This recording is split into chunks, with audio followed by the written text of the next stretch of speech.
little bit of buffer time. Okay, so I have a very special guest that I'm interviewing today. For many people in the Kendo Club, he's not going to need any kind of introduction because he is beloved by many. He's been a very important figure in the role of UCI Kendo over time, and for a lot of people's Kendo journeys while they were at university. I have with me a Mr. Joseph Hiroshi Kiuchi, president of the club for 2 years, coach for some more years after that. I don't remember how many, but Hiroshi, can you jump in and tell me how many years you were coach? Hello, my name is Joseph Hiroshi Kiuchi. Nice to meet you all. How many years were you coach? Pop quiz. Oh, Do you remember? I'm sorry. Yes, it was like three years. So I like to think of it as 5 years plus my 2 years as a president in my leadership role. So really excited to be here. Really excited to have you. And one of the reasons why I wanted to record this is because you've seen so many different aspects of Kendo outside of the college club, inside of UCI, and then as an alumni as well. So to give people a general idea of the scope of that journey, could you start with what your background on Kendo was before you came to UCI? Like, how did you start, and what was your experience with Kendo before you actually joined a university club? Yeah, very good question. I actually wrote about this in my personal statement for our scholarship recently. So I have everything so fresh in my mind that I could tell you guys. That's one of the things that UCI Kendo will grant you. Personal statement drafting. Your personal Mine is a little. statements are going to be better than they ever were before, and here's Hiroshi as an example. Yeah, it's. I feel like this personal statement, I wrote it just for this question on the podcast as I was writing it. So hopefully it could be some information for you guys. But yes, so I started Kendo when I was 9 years old, back in whatever year that was. I started with my parents wanting me to, learn more about the Japanese culture, the mannerisms, all that good stuff in Japanese culture. Um, and starting from there, I just was in more competitive kendo. As you're young, you don't really do kendo for fun. You have to do it to win. Were So you I, excited as a kid? Were you oh the one hell that no, wanted to do it? So oh your hell parents no. made you do it. They made me do it. I wasn't particularly excited about it. It was just more, all right, you're doing this, and you're gonna just do it every week, and that's all we ask. And that was pretty much it. Hmm. And that But slowly became, my you just got to win, and that's all we ask. yeah, no, wait, no, that may have been confusing. My family, of course, they would love to see their son win. Um, I had a lot of friends back in the day, back in my day. I don't know if those words attribute to me right now as a 24 or 25-year-old. Um, but when you have friends who are also competitive and really good, you also want to go on that train and be cool like them. So I guess that's the part where I was telling myself I need to start winning, or else I'm gonna be a lame ass boy going to this lame ass dojo and wasting his lame ass life So your doing drive to nothing. win is largely influenced by the people around you. You were kind of pulled into that mentality. Yeah, yeah. And through that, I've met a lot of people within the kendo community, like in the United States, especially in California. And I moved on to college, and I've met those people. Some people were from WKF, SCKF, uh, various organizations, and I also met you, Amos, who I would have never met if I didn't join the UCI Kendo Club. Oh, you would have met me. I would have found you. I would have showed up in Oh your God. class and been like, Oh God. that's the one. I'm going to Japan with this guy. Yeah, we'll get into that bit later, I hope. We could talk about how much fun we had in Japan. Um, Sure. yeah. But But okay. yeah, from there, I just was president for 2 years and then became a coach. And now I'm not there anymore. So I don't know if people want to listen to the podcast where they won't even meet anyone, meet this guy at the dojo at UCI. So Well, one of the reasons I wanted to record this interview with you, like I said, is because you've had so many different perspectives and expectations for what you thought things were going to be like. So I imagine that you went from a high schooler who did kendo in a relatively competitive setting, and maybe wasn't incredibly passionate about it at the time for internal personal reasons, to go into a university club. And so, was this something that you felt like you had to do? Is it something that you had any specific expectations for? Because I know there are quite a few high schoolers that do kendo that aren't really sure if they want to do it again at the university level. yeah, I can see that because everyone would get tired of it by high school, and seeing that transition, they might want to take a break or challenge themselves in something new. For me, I really had nothing other than kendo. It's lame enough.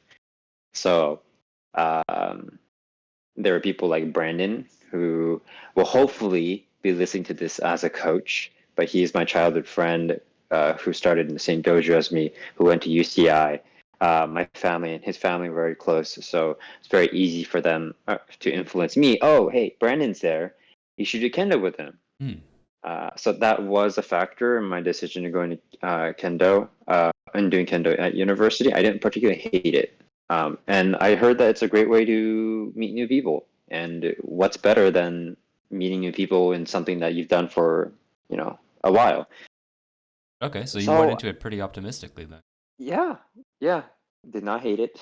I loved everyone I've met, and I will cherish them as long as I live today. I'm glad you say that because I am one of those people, and you better cherish me. Are you? Are you? You better cherish me, Hiroshi. Are you? I'm gonna edit. I'm gonna edit some voice clips together so Okay. that you give the right answer to this question. Okay. Um, but were there any differences when you joined the university club that kind of surprised you about how kendo was done? Because it is a different environment and a different set of expectations that come along with kendo as a university club as opposed to kendo in a dojo. Yeah. Mm, of course, no offense to university kendo clubs, but the competitiveness may not match the same level as when I was younger. But that was good because I got to focus more on what were the more important things and how I can contribute other than beating people up with sticks. Um, the main factor being like the social aspect of university kendo clubs. What is draws a lot of people in. It actually gives those competitive kenshi kendo practitioners a little bit more hope in why they do kendo. I feel that's just for me though, because when Hmm. you've done kendo for so long, you've come to this point. Like I said, you're so tired of it. You get kind of this fatigue that you don't want to do kendo anymore because a lot of families may pressure their kids to do kendo for as long as they can. So that happens a lot. And for me, my parents weren't as they weren't pressuring me as much compared to other families. So for me, it was a way to understand more about myself, why I'm doing kendo, and the reason why I'm doing kendo, to give you the answer, is for the people that really love kendo. Like just spread the passion as much as possible to different types of people and help them grow and mature into like a better person, a better kendo practitioner, and just do something that we're all passionate about in a healthy environment, which is something I wrote in my personal statement. So I can attest to that now. For any listeners out there currently writing personal statements, write that part down. Hiroshi has the tips. Yes, yes, Reddit. It's a very good point.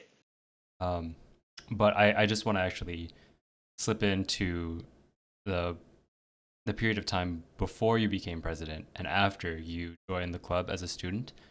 You actually studied abroad for a year, and Yes. you did kendo abroad. So you have not just dojo experience and university club experience and coach experience, but you have kendo in Japan experience, kendo from the motherland itself. In the motherland.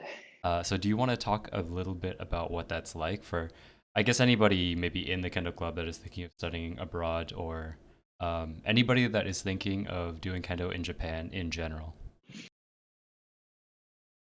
If you want a raw, like super raw, like you know how they say for meats, you want it rare, medium. But what's the other one again? Um, Like blue, fuck. well done. Oh, Oh at the well, very end. blue. The overcooked steak? Yeah, well done. There you go. If you want a super rare raw experience to do kendo, go to Japan. Of course, every place is not. Every place can be different in terms of how they do kendo. For me, I did kendo when I was in university, so it was like the athletic sports kendo club in Japan, specifically at Keio University. I do not recommend it. I'm Oh, just gonna say okay. that. No Um, more comments there? no, I want to explain a little bit on why, so that people can learn more about who Joseph Hiroshi Kiyuchi is. Okay, But because as I understand it, KO has a exchange program specifically with UCI. Is that correct? yes, that is correct. It was called UCEAP program, so I guess it's a more of a UC program. Um, but I'd say that that experience really helped in getting my foot into the door on what Japanese culture can be like, especially from a very Japanese perspective.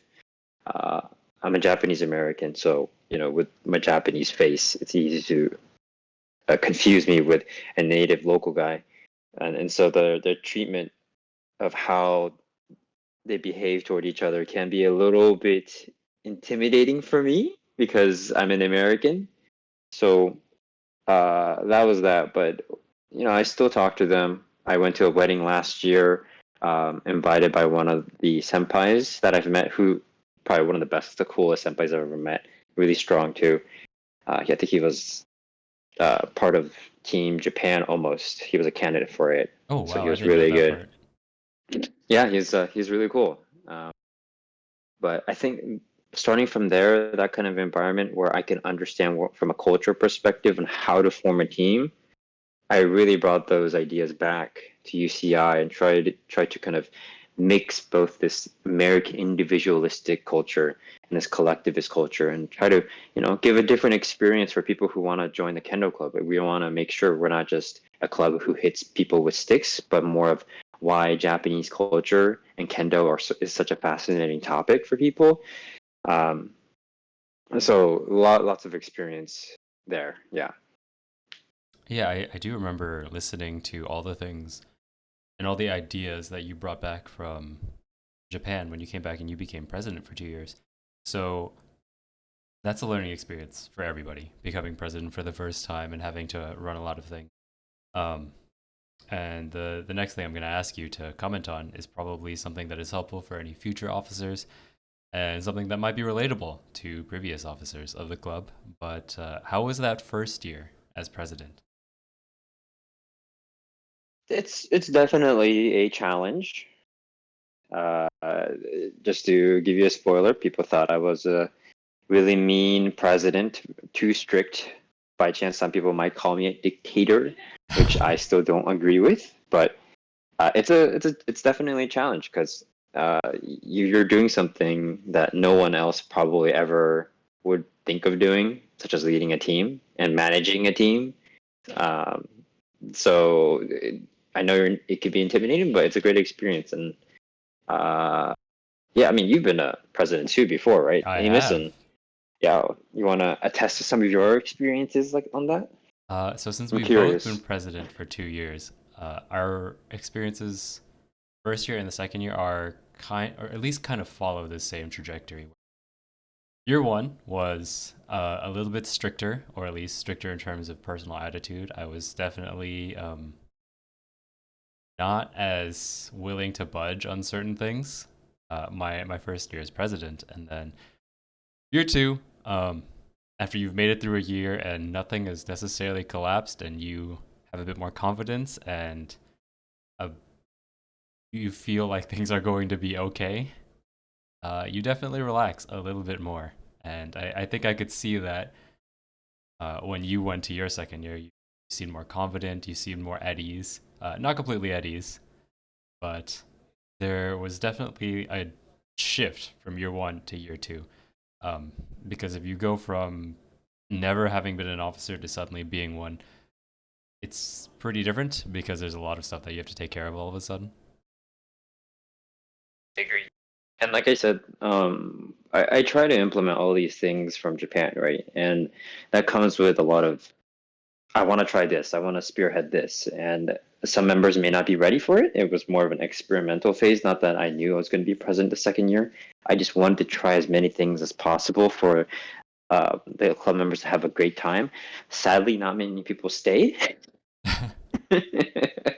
for my They couldn't first year. handle your creativity when you were just like, all right, strap these pool noodles to your forehead. We're going to use this for my. Yeah, I mean turnover wasn't like zero. It was it was It was not more like zero. maybe yeah, it was 1 to 2 people actually stayed Also, that is not after serious. that. Hiroshi never strapped pool noodles to us. Pool noodles? Oh, pool noodles? Oh, the Pool noodles. noodles. Pool noodles. Since this is Did you being ever do recorded, that? I should probably just put out there that you didn't do this. Okay. Yeah, you're messing with my brain right there, Amos. I thought I did something with pool noodles. I could have just gaslit you into believing that you did that. Yeah, you probably would have succeeded. You know, we could have wiggled our pool noodles to each other, you You know? definitely tried a lot of different things, and I say this in a good way, but you never really stopped trying new things and trying to introduce new ideas. And I think that's one of the reasons why you've moved the club forward so much because you've got us to try different ways of doing practice, different ways of communicating with one another, and stuff like that. Yeah, I'm glad that it was, you know, I wasn't thinking I want people to lead after me, but it just happened to be that case. And just to preface again for some of the officers during my time as president and a coach, I've had previous experience with leadership before I got into UCI. So What just want to kind of make sure. experience? Marching band, Marching band. What did you play again? If you the could, clarinet, the the clarinet. clarinet, the clarinet. And how good were you at this instrument? I was not that good. No, I'm just kidding. I was pretty. I think I was okay. I did it in elementary school, middle school, high school, and I think middle and high school I was section leader twice. Wait. So you played it So all these years, you became section leader, and now you're saying you're not that good. I think I was okay. I wasn't. Okay. Yeah, I at least I had to take a test, obviously, on my performance with my skills. I always outranked everyone, but Um, I think I could have done better, but you know, I've had experience in that. So if people are like, "Oh, Hiroshi, how can you do that in 1 to 2 years as president of the club?" It's because I probably had a lot of experience, you know, doing some of the weird shit that I was doing back in the day. So just want to let people know that. If we ask people from your section and band if you were a dictator or section leader, do you think they would say yes? Yes, Okay. yes, they would. Yeah, they would. I remember yelling and saying stuff. I think my fourth year as club president, you just mentioned that I changed a lot in how I led. That's because a lot of people in the club were saying, Hiroshi, you shouldn't do it like this. You're making people scared. You're making people uncomfortable. And I was like, okay, but such a low turnover or high turnover. I was like, I got to change something. So Kendo Club helped me realize a different approach to teaching, which was great. So for what it's worth, I don't think you were a dictator or anything your first year as president, but I definitely think you were strict in terms of your way of thinking. You definitely had a way you wanted to do things. You had very high expectations of it, and those aren't necessarily bad things. It's just a different way of both communicating your ideas and a way of structuring how the club works. So I don't think that is inherently a bad thing, but it was different. Yeah, it definitely was, and I'm proud. I mean, I I didn't go in all those things blindly. I did it because I wanted to try it. I don't have any regrets in any of them. If you had a poor experience, I'm sorry. But that was not my intention. So hopefully you can forgive me for being strict at times. I mean, did you have a favorite moment as president? A proudest moment? My proudest moment will Hmm. be. I mean, we've won Uni High before, but um, Ah, you took the easy I, way out. The win, the no. victory. I That was said my favorite. no, no. I was actually gonna say something else. Like that. I was trying to say that's an easy one. Hmm. But if I were to choose, it's to see how the officers and the club today want to continue this not tradition or anything, but this practice of leading the club by themselves because the students, right, they make up the club, and for them to take the leadership and be like, hey, you guys gotta listen to me. I'm gonna lead practice. It's just a nice way and a nice environment to learn more about yourself and to understand what people are going through in the club, and seeing that kind of practice continuing on even after my graduation. uh, it's just nice to see that happening every time I go back. So that is probably the proudest moment I've ever had, just doing anything in the club, just seeing how students want to also try out new things, also want to try to lead. Sometimes they say, are we up to your expectations, Hiroshi? It's like, no, it doesn't. I don't give a shit about that. I just want you to do the best that you can so you can learn as much as you can. And that's just great to see, you And know? then you say, but if I did give a shit about this, no, you aren't. Yeah. uh, let's just say the way they do things, like the way I do things, is a little bit different. But if the core of it all is the same, I don't mind. It's like, who cares, you know? All right, that is definitely a very flexible mentality, and I will agree with you in saying that it's really cool to see one generation of officers pass the torch to the next one, and then just Yeah. watch them keep doing that, and by some weird miracle, it's self-perpetuating. Yeah. Yeah, for sure. I mean, I still remember Amos. I think you were there. One night we went to go get boba after a alumni practice. I think I forget what it was. Hmm.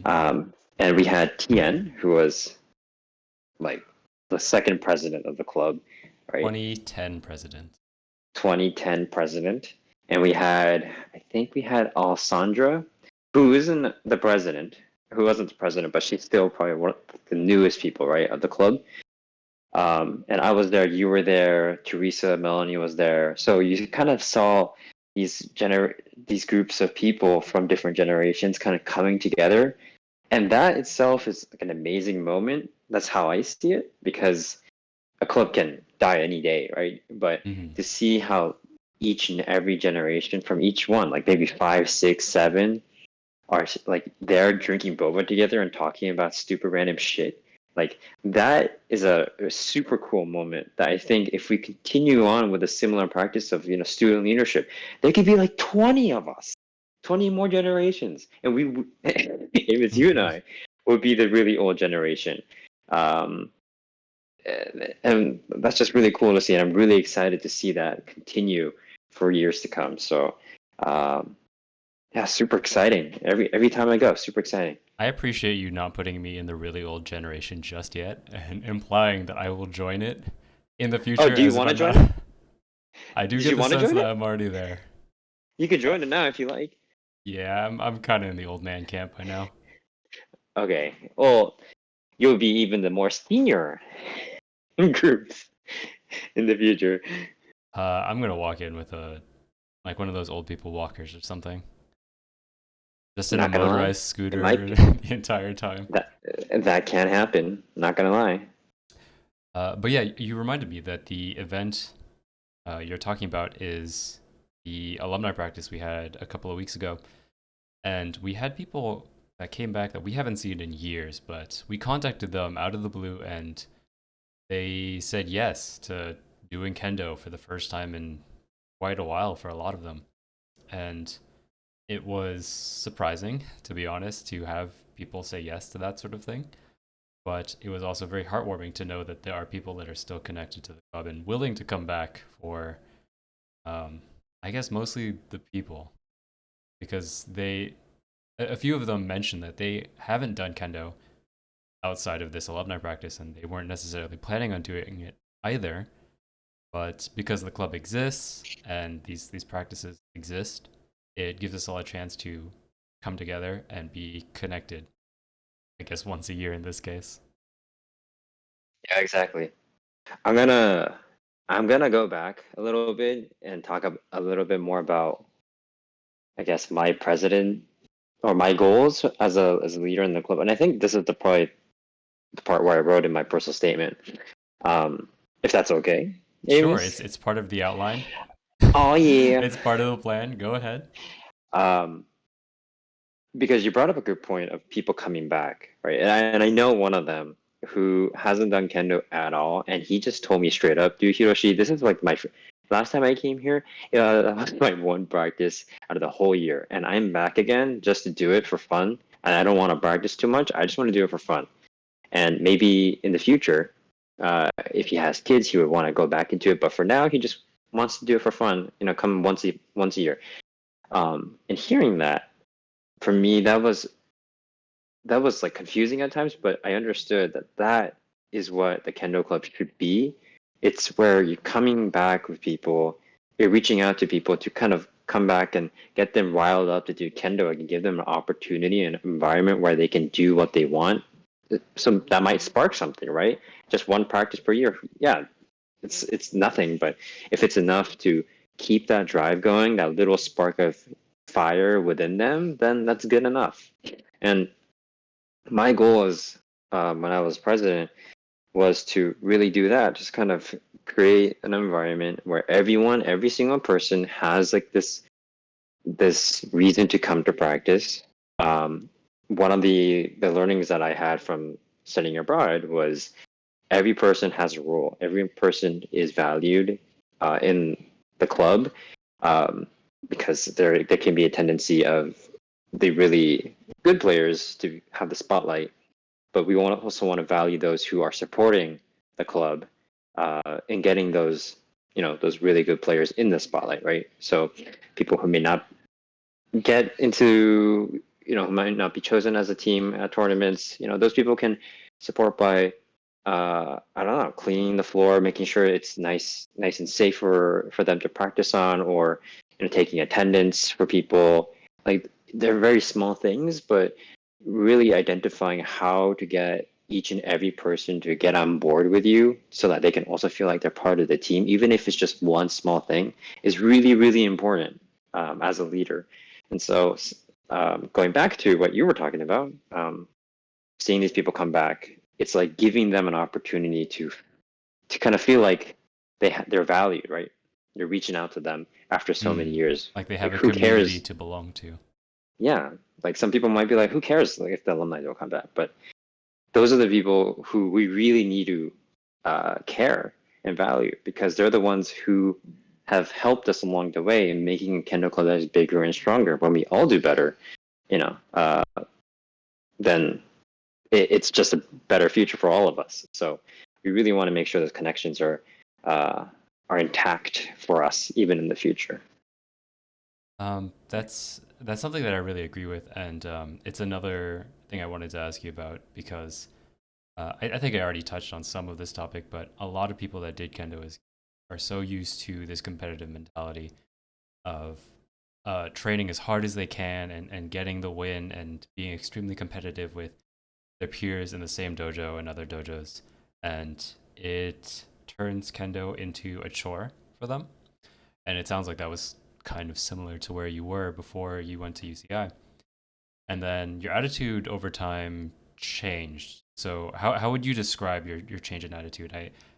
It sounds like you had a lot more fun and you found more personal reasons to be in kendo besides some external ones that you might have gotten from parents or your senpai or sensei from dojos.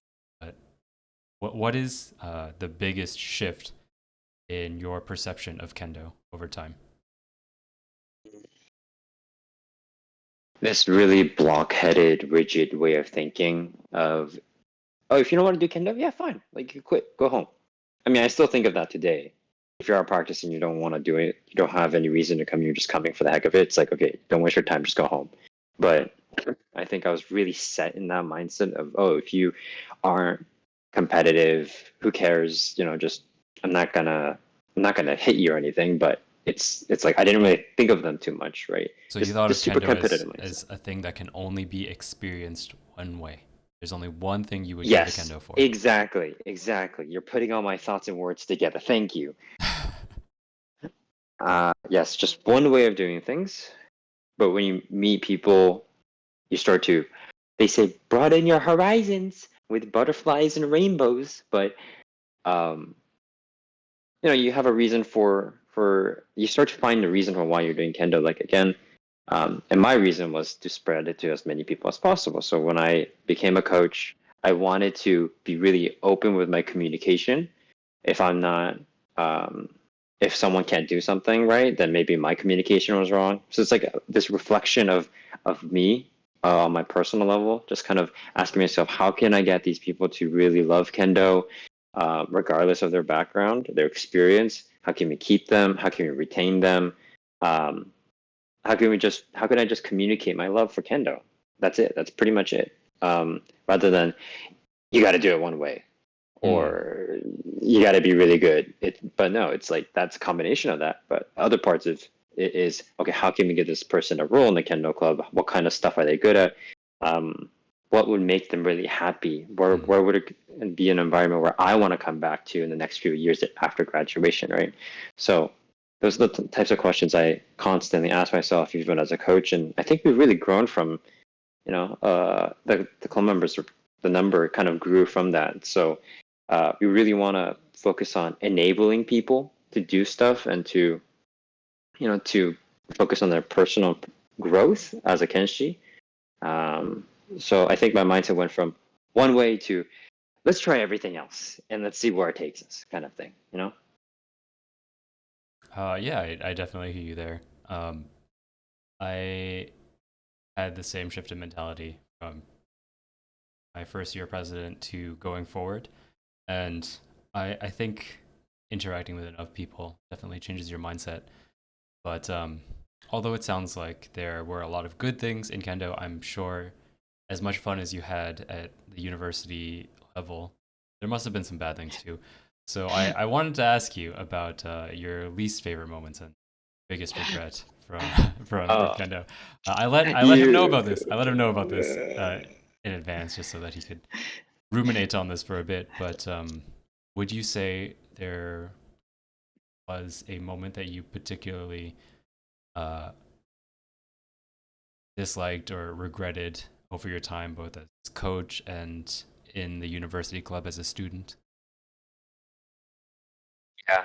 The My goal was to create a team that where everyone feels included, right? But when there are moments where that doesn't happen, or people don't want to be part of that, it gets really difficult because there's no malice intention behind it whatsoever. There really isn't. It's just kendo is a hobby at the end of the day. It's not like in Japan where it's part of your life and you're getting money from it or as like police officers in Japan they do kendo, their life is on the line, I guess their job is on the line, but for here it's not like that. We have a life for a reason, and the kendo is merely a hobby. And so when people take it to a more like there's a lot of politics in kendo, so when they take it to a political level, it's just like, why the hell are you doing that? It's so stupid. You're making kendo so miserable for people. No one wants to learn from you because of it. And so when I see these people who are abusing their power for kendo, for their own personal political reasons, it just gets really messy really fast. And I really don't think anyone, even especially my generation, or the guys who were in competitive kendo with me back when I was in high school, I don't think they would ever come back to an environment like that because they're Mm, so tired of it. I see. I had the least, I was least impacted by that, so that's why I'm still here. but I really don't like that at all. And I really want to change how Kendo in the US can be done if I can.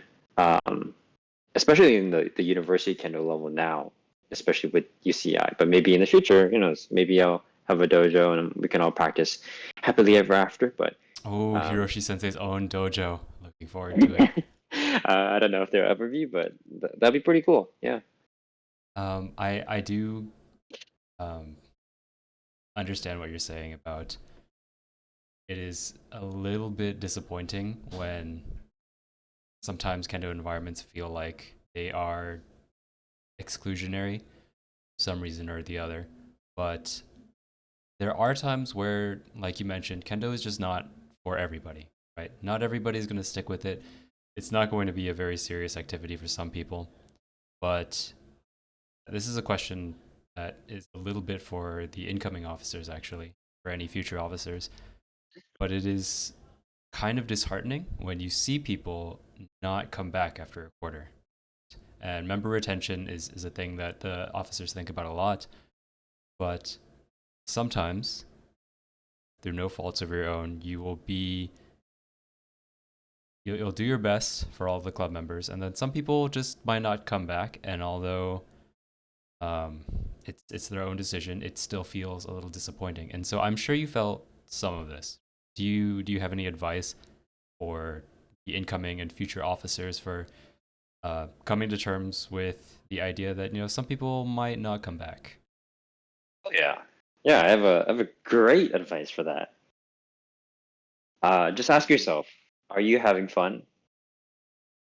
Like, genuinely ask that question. And if there's like one area that kind of like tickles you, that's like, hey, It tickles you. yeah, it tickles you on the armpit or somewhere. It's like it's telling you you're lying to yourself about this one thing. You gotta focus on it head on, because when you start lying to yourself, like for example, if you have like a group of friends, right, in the club, and you're a leader, for example, and you see some of the non-bogu or new people not really integrating, it might be fun for you because you have your own group, but there should be a little itch that you would understand, like, oh, the non-bogu are probably not feeling as if they're part of they're feeling valued in the club. So you really have to ask yourself that question of, if you're in their shoes, how would you feel and how you want to be treated. Treat people the way you want to be treated is a very important uh, tip for officers, because you guys are the ones who are leading the students. And if you guys aren't leading, no one else is going to lead. And so just ask yourself that question every day. And also why. Sorry, that was number one. Number two is, why are you doing something? Because when you're just doing, oh, I want to do this, and someone asks you, why are you doing it? Then, and your answer is, I just want to do it because I want to do it. That's not really a valid reason. Mm. So you really want to focus on staying in line with, why are you doing something, and having a valid reason to do it. If it's with joint practices, that is a spectacular event to spearhead, because you're creating a bigger community. You're getting your members to meet other people in the Kendo Club, including like networking with people, right? That's a valid reason. So doing stuff like that constantly and asking yourself why, and uh, putting yourself in people's shoes has been like a great way for me to lead people, and it still works, today. So really ask yourself that question. Don't lie to yourself, and you should be fine. So you would But say if you're doing your best in these different ways, that it helps you be more comfortable with the idea that maybe some people just might not want to come back. exactly, Okay. yeah. I don't know about you though, Amos. Like, did you have these types of questions when you were president or a coach even today?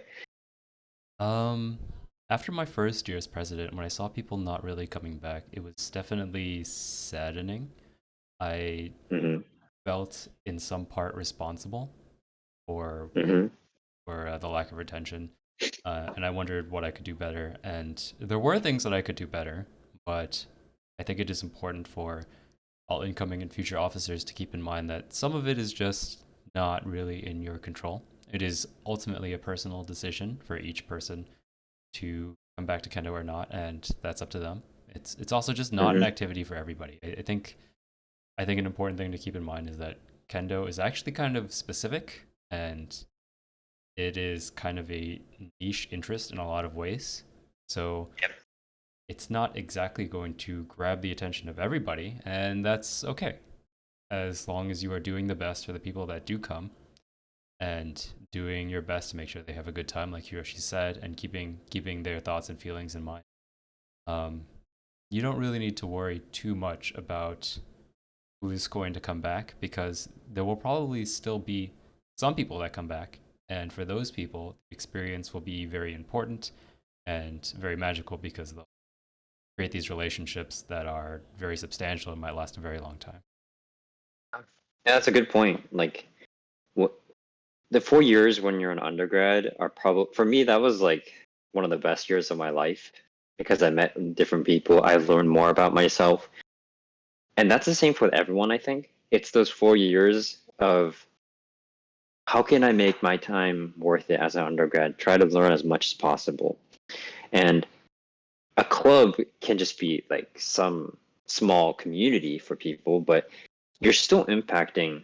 If you look at a cluster, you're still impacting their student life, their life in general. So when they look back into it, you may have like you may be part of that memory, and it's up to you whether or not you want to have it as a really positive memory or super negative um, in memory. So think of it as like that too. You're changing people's lives toward in a different way, and how do you want to change that person's life through kendo? For us, it's more of we want to have people get a very memorable, enjoyable time during their time in the club, even after graduating. So, and that's been working. So ask yourself that question too. How do you want to change people's lives when they're an undergrad? Yeah, I mean, Hiroshi was just some random guy when I first met him. And then, what, like 6 years later, went to Japan together, and he was like showing me all Yeah, around. yeah, that was so fun. Yeah, that was an amazing trip, and we got to go again. Hell yeah, yeah. Let's go again. Um, but this brings me to the future and what's next for both you and for Kendo. So you got a Yeah. new job and you moved to Washington. But Uh-huh. do you think you're gonna keep doing Kendo up there? Of course not. I'm just kidding. But yeah, I'm looking at a dojo right now, and actually a few, Do you not want to just share one. which dojo this is? Oh, they're I competing have for your attention. no, no, no. It's not about They're competing they're for my writing personal statements to you, like, so Hiroshi, we just think that our dojo would be has this history of excellence, and we think Oh, that that is Hiroshi Kyuchi Sensei would belong perfectly in our dojo. that is so funny. That is super super funny. Please Um, consider our dojo when you apply. Unfortunately, I don't get any applications, but it's been kind of a hectic week for me recently because with moving and my first few days of my job. But hopefully next week I can give you guys an update on something uh, on where I'm going to go. Okay. Well, it's cool to hear that you are planning on still doing kendo, because that way we might be Mm-hmm. able to go up there and visit you and do kendo, and maybe you can Mm-hmm. bring some of the people from that dojo down here. Can meet Kenshi and forming Oh, relationships with, I guess, University of Washington, oh yeah, dude. Oh, University of Washington. Ah, UW. shit. They UW are has been popping. they okay, to reflect on what happened at UEHI this year. They basically came down from Washington and stomped on everybody. All their Again. members are so good at kendo. They must They're practice so pretty hard. good. There's like not a single hair that isn't good from UW. They're all really good, and it's so scary and so intimidating at the same time. Even their toe hairs are doing suburi. If you look at it under a microscope, you can see the little Really? little hairs just going man man. Oh, that's so cute. I'm not Uh, sure if that's cute, but it's good. that's funny though. It's good to know that you'll be doing kendo up there and you'll be in good hands, even though we'll Yeah. miss you a lot. Hmm. Yeah. It's I would love to bring back people and kind of share the friendship. I recently learned the word skinship, so maybe we'll get some skinship between Skinship. the people. I thought that has a Yeah, some completely skinship. different meaning. What does skinship mean, Hiroshi? From my understanding, it's more of like your brothers. Or I'm looking up. Um, oh, it's a word that originated in Japan. That's interesting. And Uh, it's referred to the closeness and intimacy of a relationship between a mother and her baby. Fuck. What did I just say? so you want to have that, but with the other members of the dojo. That I was think all the not dojos my that intention. just asked for you to join just retracted their applications. Like, oh, he wants to do what with our members? Oh, I don't know about this guy. Oh my god, that's not what I meant at all. Okay, we'll More cut this part. like We'll cut this part. brotherhood. Yeah, Okay. yeah. But Don't I'm glad take you it back. I'm glad I'm glad you want to make a whole lot of new friends. That is But a great way to put it. Yes. but for your existing friends over here, I asked all the club members for some questions that they wanted me to ask you for this podcast. Hit me. All right. Number one, will Simba, your dog, ever come to kendo Mm. practice? That is totally dependent on if he's alive. If he's alive, Yeah. how's Simba doing? All right. Dude, he's like 12 years old now. Who knows when that guy's gonna, just die in his sleep. But He's a Shiba Inu. Japanese people live forever. yeah, Japanese Japanese people are people always beating the life expectation odds. they refuse to die. They're so This is stubborn. statistically accurate. The lifespan of the average Japanese person is much longer than most other countries. But but we're talking about a dog. Yeah, we're just extrapolating to dogs here. Like he eats he eats udon and everything, right? Eat him soba. He he Like your Shiba Inu eats nabe, right? he on the weekends, whenever on a lucky day, he plops off his treats into the boiled dashi bowls and just stirs it up with his chopsticks. Okay, I mean you've said before that your dog is getting a little chunky. So if he does kendo, that could be a great way for him to lose weight. Yeah, just imagine him doing hayasubiri. You could You're probably like, fit man, like a children's bogu over man. his head. Yeah, exactly. He, it'll be fun. But I mean, you guys are more than welcome to visit whenever you want, and just come by and say hi. I might not be there, but if I'm back in town, you guys are more than welcome to come and visit him. You know? We'll take you up on that. But Yeah. because we're trying to get Simba to be fit and healthy, the club members also Mm-hmm. want to know how you got so fit and healthy. The question How did I specifically get so says, fit? how did you craft such a muscular and good-looking body? Do you have a workout routine? No, I don't. I No, think it's all kendo. it's people like glamorize me as this guy who's really buff, but I'm not buff. I'm just really skinny as heck, and I just have muscle that's accumulated over the years. So it's genetics, maybe. There's no diet. There, There's no you can healthy never get to where habits. I am. I Hiroshi's try not body is just to. unattainable. I try not to drink like sweet drinks, like soda. Maybe like orange juice at the most, but I try not to drink sweet things. I primarily drink water. I try to eat. I'm eating a little bit more like carbs because I'm too skinny. I want to bulk up a tiny bit, so been eating more stuff in general. Um, Nothing too fatty, like pork belly. Oh, I know people love that, but it Okay. ain't good for me. Okay. Yeah, nothing fatty. Just eat something that is healthy, rice, soup, whatever. Just nothing fatty. And I think you're fine. I feel a little bit guilty asking this question because I just had a bucket of fried chicken before we started recording this. Fried chicken is good. Fried chicken is good. But that's Pork belly fatty. is just pure. Are you allowed? But Would you yeah, say you would eat fried chicken, yeah, but not but pork not belly? like. What is the difference here? One is chicken, one is pork. pork belly is like this soft ass fat that just like that you're just chonking. It's like jelly, Okay, you so if know? it's crispy And fat, you're okay with it. oh hell yeah, let's go. Okay. Yeah. I'll remember this when I come visit you.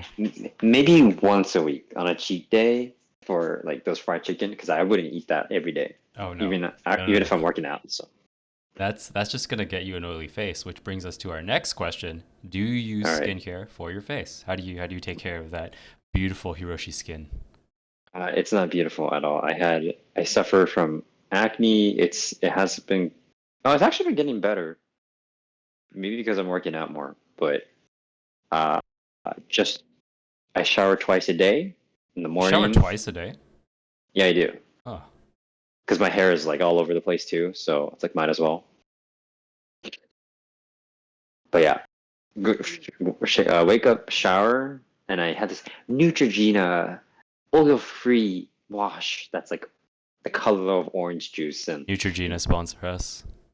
yeah, you just put that on your face, and then once in the morning, once at night, you wash your face twice, and then make sure you have sunscreen and hydrate your skin with moisturizer. And that's it. You know, your skin actually is in pretty good condition because we've done UCI Kendo skincare nights, and when we do the exfoliation part, where you rub stuff on your face and like the dead skin comes off, yours is not nearly as bad as mine. I'm just peeling off layers like they're mud off of my face. Like there's a second face on me, and yours is just like a regular person, right? Maybe a little bit less. Sure. Yes. But you're talking about, being oily, and the rest of us are out here just like pulling off 2 pounds of dead skin. uh, I'm Like, I'm more of a sensitive skin guy, so I don't try to exfoliate too much. But Neutrogena has been my best friend with skincare, so maybe try that if it's if nothing's been working out for you.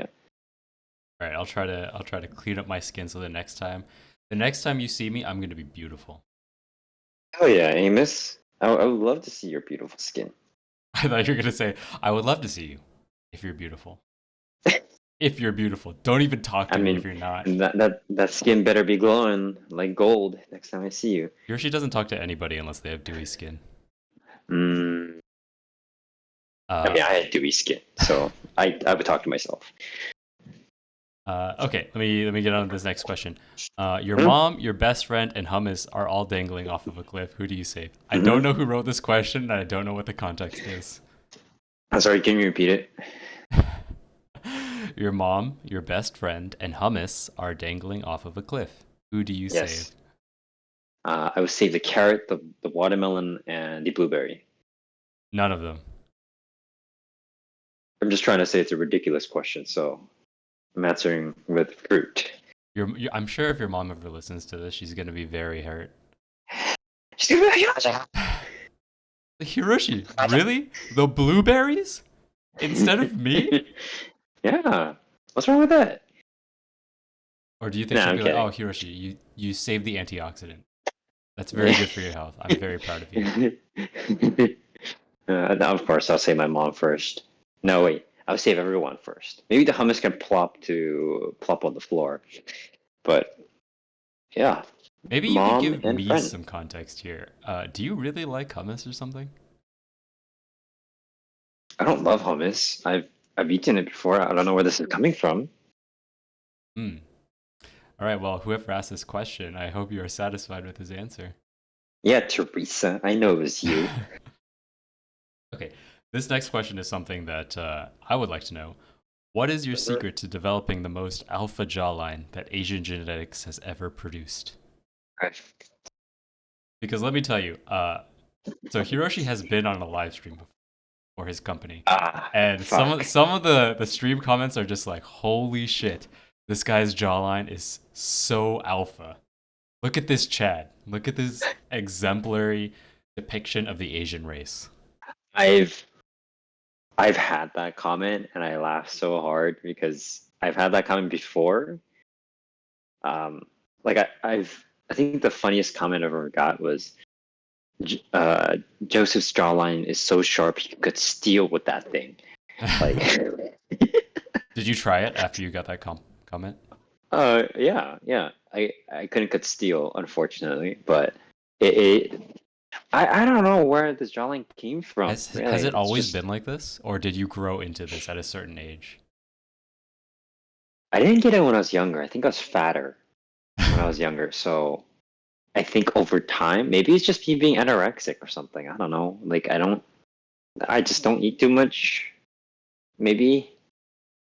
Just don't So eat too much. That's your secret. it's I don't know. It's just bone structure at this point. I might be half Russian, so maybe that has something to do with it. That's something that I didn't know. But you heard it here It's first. Hiroshi Kyuchi, possibly Russian. hey, it's a speculation. My dad tells me that, so maybe it's right. So you're saying this might be from your dad's side. Yes, because considering how my body is, it's not like my body is not.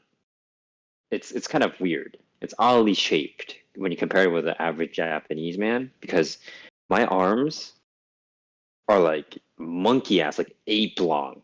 You know, they're Ape really long? long, ape long. Like they look like apes, like something from apes.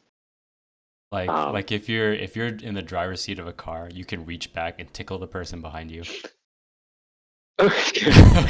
Like sure, that yeah. kind of long. Sure, maybe I could do that. My toes, my toenails are actually huge compared to like an average Japanese guy. Like they're like Wait, what does flat. that mean? They're extra wide? They're extra wide. Okay. My feet are big. So other I'm people like have like 10 college ruled toenails. You have college wide rule. ruled Yes, toenails. I have wide rule toenails exactly. My feet are like 10 and a half. My hands are pretty big too. I'm pale white. My skin type, yeah, I'm naturally pale, so maybe I'm not fully Asian. I'm kind of scared to look it up, so I haven't done it yet. But maybe there's something in me that I don't know. We'll bring you a 23andMe kit at some point. What is that? It's the ancestry thing. It tells you about your genetics and your possible genetic ancestry. Like you're this Uh, percent Japanese, this percent. oh, oh no. Okay. All right. We'll figure this Maybe out one one day. day. But you Yeah, one day. mentioning your body actually brings us to the next question: is why is your Yes. big toe so muscular? My big toe is so muscular because I do toe push-ups every morning. Every morning, like you Every actually single. type when you type on your phone, you put the phone on the floor and you just like boop boop boop with your toes. No, So you build up those muscles. I would wake up and I would go on my toes. I'd be like, and then I go to my keyboard and then I type away like, and then I measure my words per minute on It's the like a Key hundred Hero. words per minute by foot, A right? hundred. Yes, yes, exactly. So, oh no, so do kendo. So kendo is actually the last thing I do that really kind of pops it off at the end of the day. So I think I've mentioned this before, but you talk a lot about really actuating those toe muscles when you're doing seme in kendo. And when I was watching you during the alumni practice, I noticed your toes are so expressive when you play. Like they reflect an entire window into your attitude about life and your philosophies in general. I can see them like sign languaging to me. are they Like dancing? yeah, they're like when the antenna on an ant are like trying to survey the environment and they're like pointing in all these different directions. Or you're swimming, like your toes are just wiggling in all these different directions. uh, it's like where is his foot? I need I to I think that's hit the med. secret. I think that is the secret to how you're so good at kendo. Your toes are just Mm, like figuring out and sensing the seme. yeah, I'm communicating through my toes, my totenas. I don't know if I'm ever going to be able to do kendo at that level. Then I don't think that's something I can replicate. Hey, it's something that we all started with. So we I mean you have toes too. Pretty sure you can do it.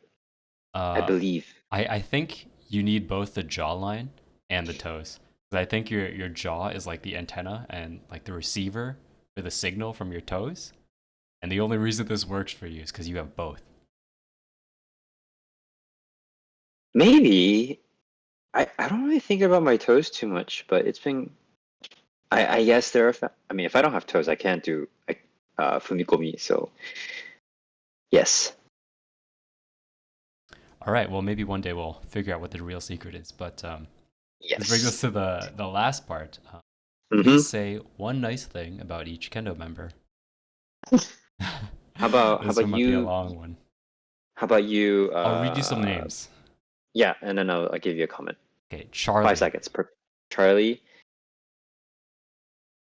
Ah, am I struggling? 5 seconds. 5 seconds. I know you're a nice guy at heart. Just don't be an asshole. Damn. All right. Aaron. Aaron, I love you, Kia. You're such a funny guy. I'm glad to have met you. Anthony. Anthony, where the fuck have you been, man? You don't even come to practice. You just come to barbecues. He's a barbecue man. He loves barbecues. No, dame this. He's a bad man. He needs to come to practice. Okay, Matthew. Matthew, he's like one of the three dwarves. He's such The a three dwarves. yeah, one of the three. Despite his height, he's taller than me too. I was gonna. He's taller than me. What do you mean he's a dwarf? Oh, not dwarf. The Three Musketeers is what I meant. Okay, that's real different, Hiroshi. Matthew is a Matthew. I think you need to if you practice more, you can get really good at kendo. But you're really good as is, and I know you have passion for it. Um, I I really enjoyed having you as a not enjoyed enjoy having you as a kohai. So I hope to practice with you again soon. Nathan Lee. Nathan, Nathan,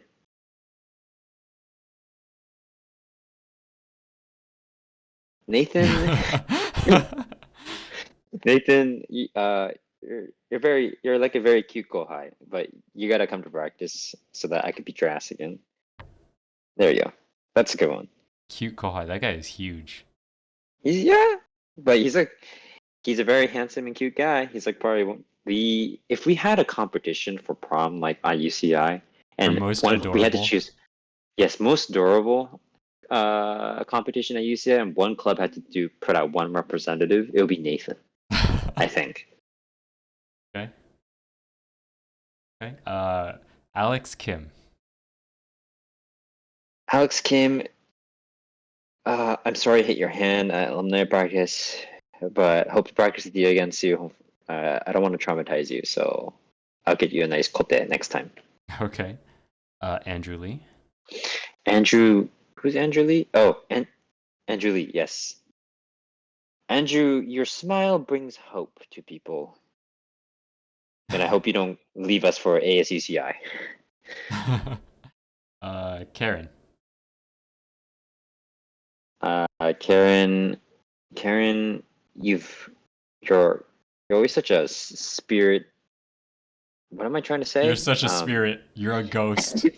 You don't exist. I see right through you. You're transparent. your your energy brings life into the Kendo Club like never before. And I hope you come back as even after graduating. Hope to see you again soon. Noah. Noah, I've seen you grow from a freshman to a senior, and I must say, I don't know if you changed at all. I know I put you through a lot with Kendo, but I hope you learn more about yourself, and I hope to see you again. Maybe at like an event. You don't have to practice, but hope to see you again. Alessandra. Alessandra, oh, she's like part of the Three Musketeers, but Not that's dwarfs. Bryce and Patrick, not dwarfs. Alessandra is also very cute. She's a very cute kohai, so I hope she continues Kendo. And good luck on being president. If you have any questions, just let me or Amos know. I'd love to be an advisor at least. Asm. As hope you get to study abroad. Choose a year if you can. Might as well make your time worth it.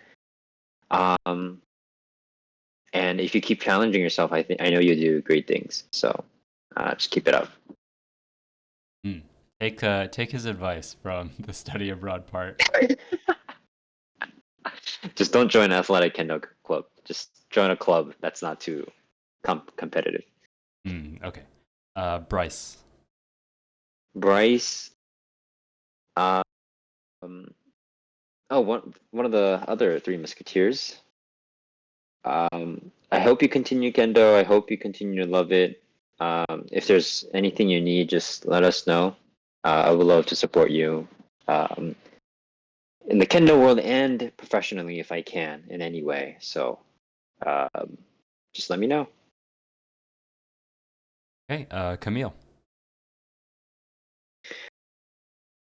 Camille, girl, you gotta listen more. You gotta just put down the Shinai one a moment and then just try to digest what the hell I'm trying to talk to you. Because I really don't want you to get hurt. I still think of that. So if you're like when you're doing kendo and you get hurt, you're probably not doing it right because you're not supposed to get hurt, you know. So try to focus on listening. But I love the enthusiasm for that you have for kendo. It's probably like it's one of the biggest things about you, and that will definitely drive who you are. I think as a kenshi. Um, because when you don't have drive, like you won't get better. So like that's something I really admire and respect about you. You constantly are just having this enthusiasm for kendo, and I hope you don't lose that part. Just practice safely and do it right and listen. Then you'll be all set. Dame. Dame, dude, I hope you come to practice. I want to see you again. Not that I'm gonna be there, but We'll FaceTime you into a practice. oh yeah. I uh, I know you're really busy with school, so hopefully that's working out. And I hope to talk to you again, man. I really enjoyed our conversations. So good luck with school. Prioritize that, and then if you have time, just come to Kendo. Teresa. Teresa, you've been an asshole at times, but I think uh, Harsh words. like my third year as president, transitioning to fourth year, she helped me a lot in getting through it, and uh, she was always advising me on how maybe I could do better in leading people. So I think without her, I wouldn't be here today, and she's made my life much more interesting um, with her stupid ass jokes. Um, so I hope you continue to do kendo, and I want to spar with you again, even more like 80 or 90. So hopefully it'll work out that way. Diana. And uh, I mean, someone should know. I've known her ever since freshman year, so I hope uh, I hope you continue to love kendo. You could take a break. I don't really give a shit. Just take care of yourself. I love to see you again. You're always such a great support, and you're always trying your best to make a memorable time for the club. Um, and so, just again, try to take care of yourself so you don't hate kendo, so that you can come back to it when you're ready. So we're all waiting for you. Not that I'm going to be there again, but I'll You're be there in saying spirit. we're all waiting for you, except for me. I'm not. Yeah. Jason. Jason. Oh, Jason. Jason. Jason. Uh, Jason. Jason, you got to come to practice more, but it's okay. No, I'm just kidding. Just We'll cut that part too. It's all right. all right. Thanks. I'm gonna need that. Jason, I thought you're gonna quit in like the first few weeks, but then you started showing up, and you were like really you were like popping it off at UE High. Um, and you got I think what was it? Kenshi of the year? Was it? Mm-hmm. With Noah? Yeah, so congrats to that, man. And uh prioritize school and good luck being on offers next year. I'm really having I'm having high hopes. So good luck, man. Katie. Katie, I hope you enjoy the gift that we're gonna give you. Ooh, surprises. Maybe, yeah, maybe she's already gotten it by the time she listens to this. But I've known her since freshman year too, and I still remember when I think it was after the ramen, the last ramen we had, and Oh, before COVID. the Before COVID was it, lockdowns. yeah, yeah, yeah, before COVID lockdowns, and she's like getting all emotional, and she says, "Oh, I don't wanna leave, I don't wanna not see you guys again," and that was like a memorable moment because I thought, "Wow, there's actually someone who wants to hang out with us." We're not lame. So, People want to be with us. yeah, exactly. But yeah, Katie, I'd love to see you again. Hopefully you can make it to the last practice, and we can give you a gift. Uh, Nathan Gallinger. Nathan Gallinger. Oh my God, Nathan, you're like a saint in the Kendo Club, and I have respect for you and trying to know spread the love for Kendo. You love Kendo so much that I think it's inspired me to also love Kendo a little bit more. And thanks for hooking me up with the Bogu if I ever like back freshman year. But hopefully, we can continue our relationship. And I love to continue Kendo with like the founding president. Like that is probably one of the coolest things in the club that our founding president still comes to practice to do Kendo with the club after I don't know like 10, 15, 14 probably like years.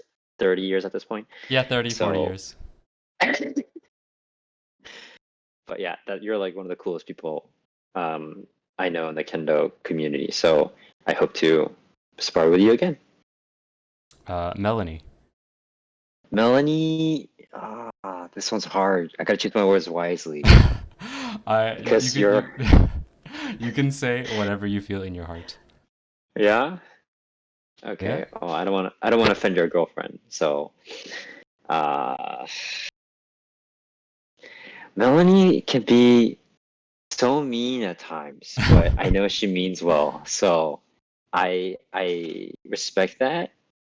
But she's like the same age as me, so it's really cool to know that there's someone who's the same age as me still kind of being part of the Kendo Club, and we can laugh and joke around about stupid stuff. So um, I'm gonna go eat your restaurant's Taiwanese food again one day. So please hook me up with the mapo tofu. It's really good. We only have a few more. Rabin.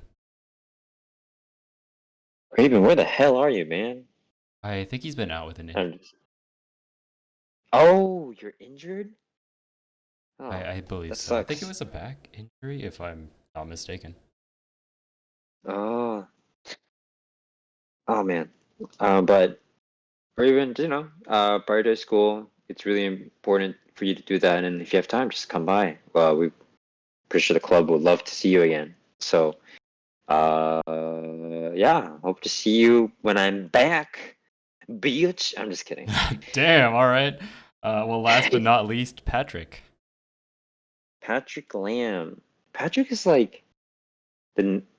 I know he's Elton's cousin, but he's like Elton again. He's like Elton Jr.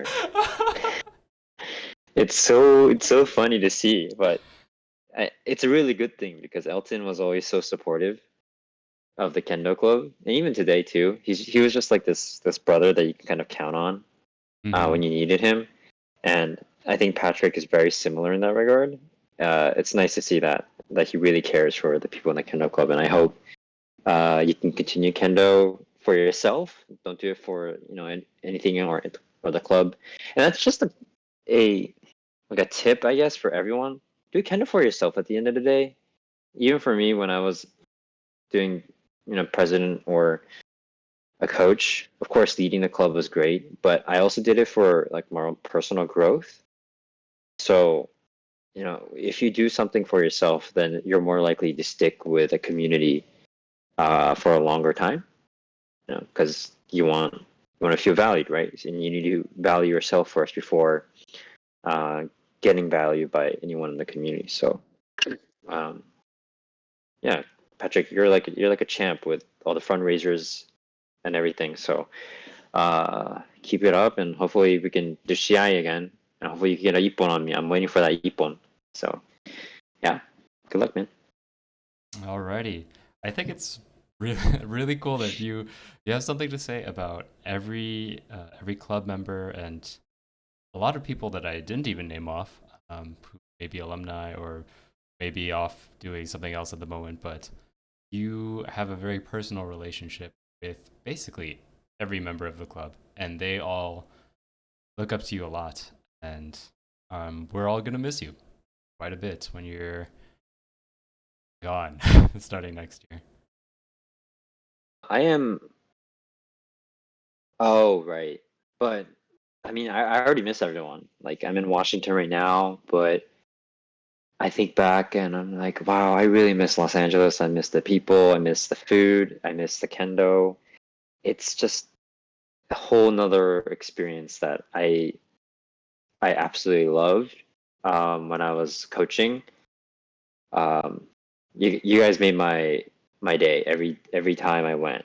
Like there was not a day when I was thinking, damn it, I have to go to UCI practice. It was always more, I want to go to UCI practice because I know there's going to be people that I'm going to have a fun time with.